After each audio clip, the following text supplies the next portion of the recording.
Ah, we constantly fool ourselves by calling ourselves the giant of Africa. Those who are giant of Africa, they truly know themselves and they don't make noise. Ford Motor Company is investing 5.2 billion rand into its South African silverton production plant. They're going to start production. They are going to start producing the first ever Ranger plug-in hybrid electric vehicle, targeting energy self-sufficiency by 2025. There is a bigger plan for Ford to bring 9 new car models to market in South Africa. They will also be exporting these car models to Europe and for the first time in 20 years, also to New Zealand and Australia. The Silverton plant has been operational since 1967. The plant is 156,942 square meter in size, and the company has 5,200 employees in South Africa. Ford celebrates its 100th anniversary in South Africa this year. The first Ford South Africa assembly plant opened in Gebeha, I don't know whether I pronounced that right, in 1923. It was the first assembly line of any kind in Africa. In 1923, the company produced 10 vehicles per day. Today, the Silverton production plant produces 720 vehicles per day, the highest when compared to any original equipment manufacturer in South Africa. BMW made a substantial investment of 4.2 billion rand into their Roslyn, Pretoria manufacturing plant a few months back to make electric cars. BMW has been in South Africa for 50 years.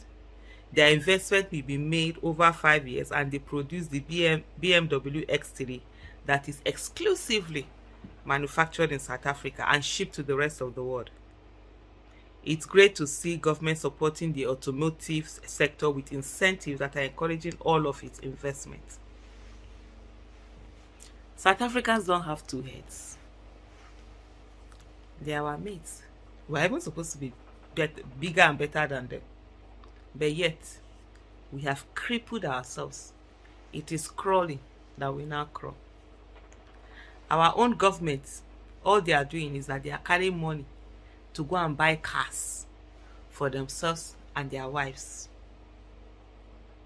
Yeah, that's what they are doing. To buy cars for themselves and their wives. Luxury, what they will just eat. They don't know how to produce. They don't know how to give back. See this one. So by carrying that money, now what you effectively do is that you will now carry that money, you will now go and it's as if you are exporting jobs and then importing unemployment, because the people you are carrying going to buy those things for, it's a opportunity for their people to be employed. And yet all the time we are crying of unemployment, we are crying of poverty, we are crying of bankruptcy and all of that. Yet we do not make the right choices.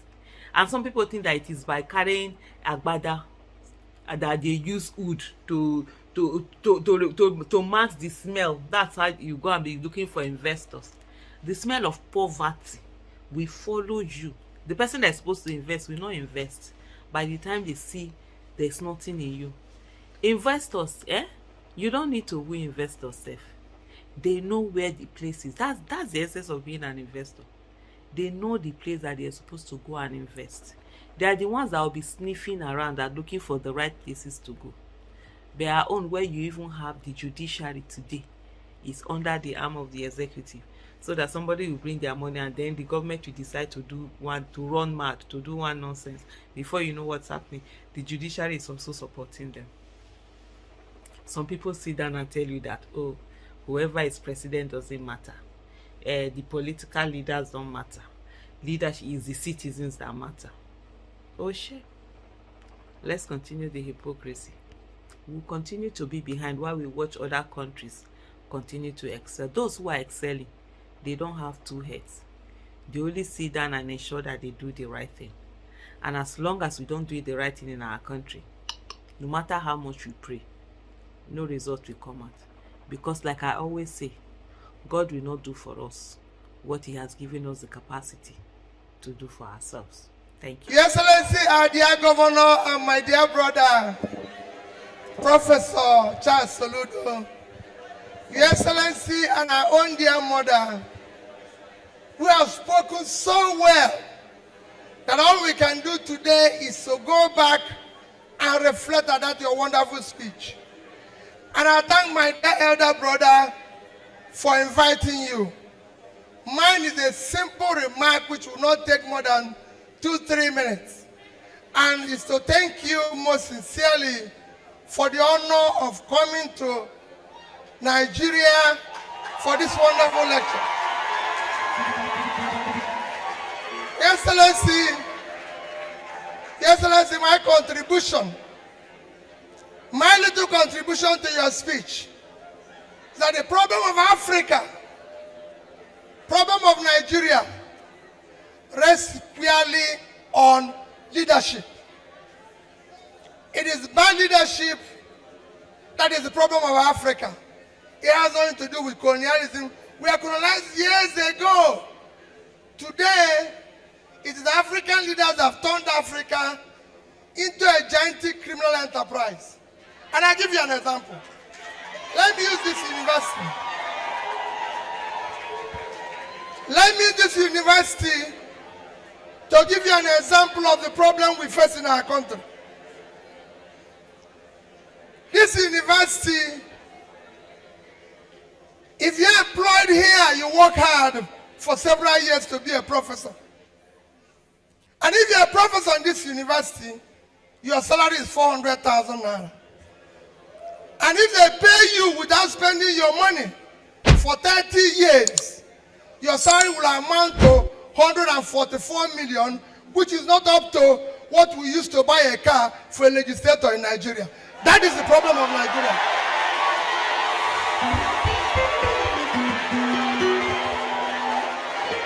That is the problem of Nigeria. That is number one. Number two, this university where you are, the overhead they give to the Vice Chancellor from federal government of Nigeria is about 10 million naira. So in 1 year, they will get about 120 million naira. They have over 500 professors, over 4,000 lecturers, over 40,000 students. They get 10 million naira, 120 million naira a year. So 5 of universities like this will get about 600 million naira annually, which if you convert to dollar today, is about 500,000 naira. That is what we use to go to a meeting of United Nations for 1 week. It's unacceptable. That is the problem of Nigeria. That is the problem of Africa. We can afford to do that with less than 10%. So it's squarely on our destiny. So I thank you for being part of this crusade. I'm sure our governor, every other person, we are part of this crusade. We must dismantle this criminality. That is the only way it can work. Thank you and God bless you. Kalu, let's interrogate the system deeper now. Do you think that the players, now talking about the umpire, the political parties, and even the electorate have a better understanding of what democracy is about? Frankly speaking, is the umpire, not the politicians, not the electorate. What we have today, let's say the truth, is indicted national electoral criminals. That's INEC. That's what we have today in Nigeria. From 1999 to date, we've had cases of electoral malpractices. Let me jump in here, Kalu. Let's be decorous in our language. We quite understand you can make your point without trying to malign any acronym or institution. It's Independent National Electoral Commission, INEC. Today, that's not what they are. We must say what they are today. As Nigerians, we know what the institution they are dealing with. You cannot, after everybody, even the European Union, after the election, gave their reports and indicted INEC. And after that, INEC spent billions of naira in the 2023 election. And everybody, all the institutions, all the electoral observers, local and foreign, condemned what happened in the election. And we thought with the off-season election that they were going to make an improvement. But what happened was even worse than what happened at the election, in 2023 election, general election. And you said we should not say it the way it is. When we can't say it the way it is, then the anomaly will continue. Mr. Carlo, well, you're a lawyer. You belong to the judiciary. Mr. Yabagi here has said, look, there's a role for the institution, INEC. There is, of course, a role for the legislature and, of course, the judiciary that you belong to. What role can the judiciary specifically play to ensure that if all other parties, all other stakeholders want to do the wrong thing, the judiciary insists on doing right by Nigerians? What can judiciary do to improve this democracy? The judiciary is not even helping matters.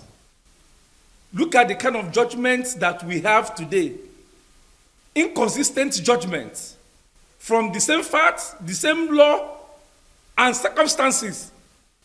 In one breath, the judges will say you are qualified to run. In another breath, they say you are not qualified to run. Look at what happened in Plateau State. Look at what happened in Imo State. Look at even what happened in Zamfara. So who will now have confidence in judiciary again in this country? Who? No. Let's come back to the studio. You know, all right. Yabagi Sani, I think we'll get back to Carlo.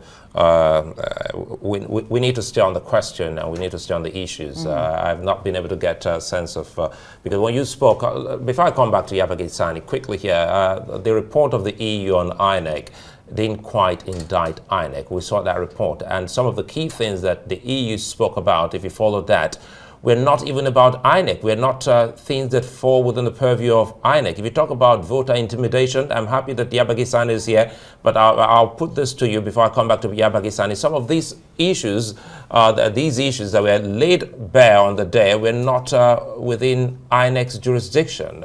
Kalu. No, probably you didn't read the EU report properly. Even APC as a party attacked EU for that report. Go back to that report and read it properly. It's on their website. Even PDP even pleaded. Carlo, can you hear me? I'm hearing you clearly. Good. I want you to specifically, if you can tell us 2 or 3 of those that fall within the purview of INEC, let's be sure that you have that report. Okay. EU specifically stated in its report that there were malpractices in that election. So who caused those malpractices? You and I, or the electoral umpire?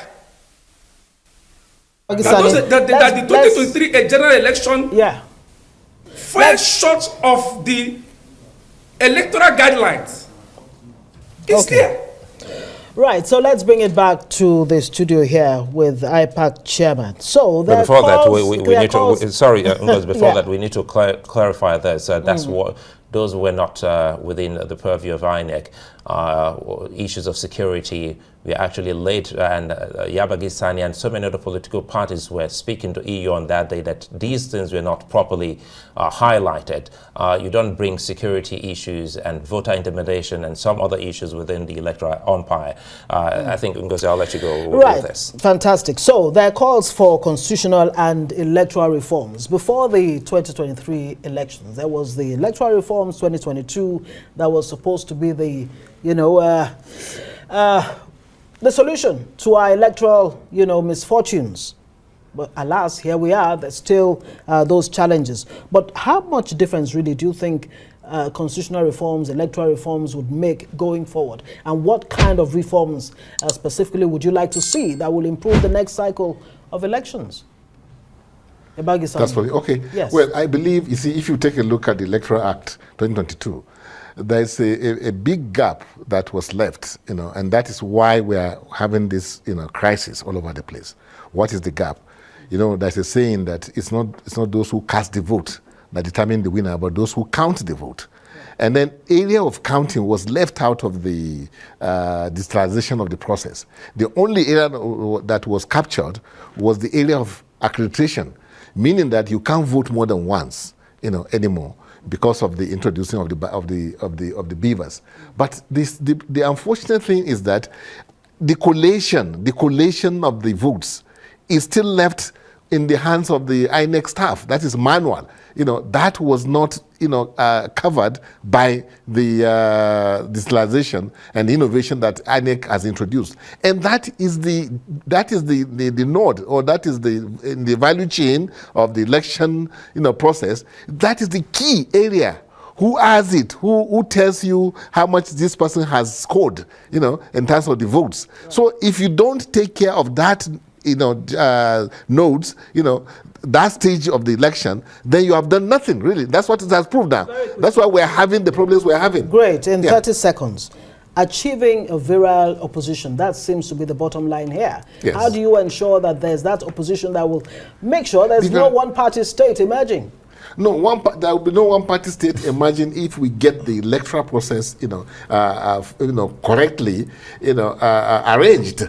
But today, what you have, like I said, is a system, is a process that itself is not so clear. It is not watertight. As it's supposed to be. Believe you me, if we get the area of collation properly, organized and then digitalized, that you can have a recourse, and let it be that you don't work with the manual system. You can have the manual if you like, but let's work with the digital system. Results that you get by adding. The simplest thing the computer can do for you is add addition. It's not anything so difficult. So I believe it is the case of your votes not counting. That's why we are talking about having a one-party state. Right. If our votes could count, there will be no reason for one-party state. All right, votes must count. Votes must count. Sani, Chairman, Interparty Advisory Council. IPAC, thank you so much for joining us. And Carlo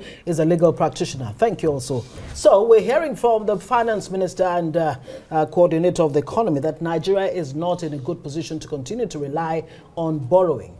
First, I'd like to get your thoughts on that. And what are the alternatives? We can't rely on borrowing. Where do we get the funds to fix infrastructure and all other business of government? Yeah, thank you so very much for having me. I remember that a number of years ago, 2 years to be specific, I spoke with your colleagues on similar topics, and I projected that by 2025, Nigeria will have to borrow to service debt, not to buy yachts, which we have recently seen in the budget that was presented to the National Assembly, not to even buy vehicle for members of National Assembly, not to pay salaries, but by 2025, Nigeria may have to borrow to service debt. We have seen that we have gotten to the brink of it by spending 98% of all revenue generated to service debt, which means all we are spending as a nation from our revenue on ourselves, whether capital expenditure or recurrent expenditure, is only 2%. The implication is that all presidential trips, the vehicles that members of National Assembly are buying, 168 million naira per vehicle, per the number of persons that is in that assembly.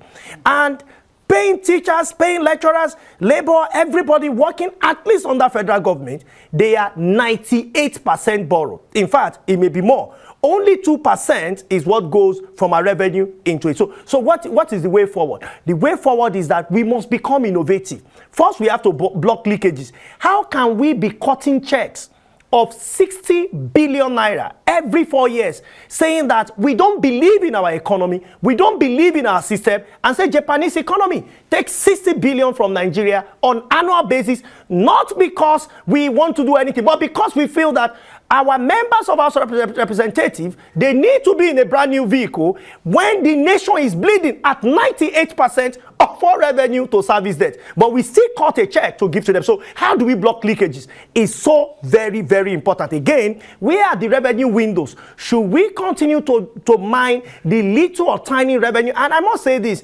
Nigeria rebased, and we forget too quickly, 2014 or so, we rebased the economy. It's not that the economy grew to this level. We actually rebased, that's why we got to this point. But after rebasing, what has happened to our economy in the real sense of it? Growth, apart from 2014, have continued to slow. We've not been able to even get to 2015 growth rate, because the fact is that we did not grow in the real sense of it to the kind of revenue we have today. So we need to block leakages and find unique revenue for those who should pay more to pay, so that we can have a country that is better, that is growing, and become better managers with our resources. I think Nigerians can feel, Paul. Let me bring in Odelim. Odelim, this is not one, two government officers speaking the same week on Nigeria's economy. It brings us to some of the key concerns that many Nigerians have been talking about. How can Nigeria really and truly, in fact, let's start, is Nigeria truly and really broke? Suleiman, you don't need to ask that question because you know the answer. Nigeria is broke, so you don't need to ask that question. I think at the end of the day, what we need to look at is how do we get out of our situation? It's not, noise cannot solve that problem. It's going back to restructure Nigeria. We all know that. I spoke, I think it was about a month ago or thereabout. I said we can generate $500 billion through a means that we already know. We must find alternative way to generate serious revenue. It's not whether they buy a car or don't buy a car. Those will not solve the problem. Cutting costs will not solve the problem, because the kind of costs they are talking about also is part of the economy. Because besides buying cars from Japan and all the rest of them, there are so many things that's part of the economy.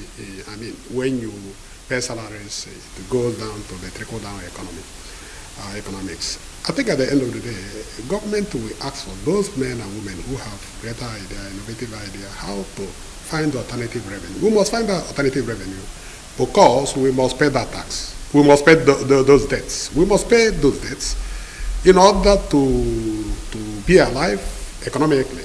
That must be done. Any other thing we are talking about here, Suleiman, is just trying to add additional things. But I believe the most important thing government has to do is to look inward and say, what can we do? Let them call some Nigerians. Let them stop thinking they know it all. Let them call some Nigerians. Nothing is wrong with that.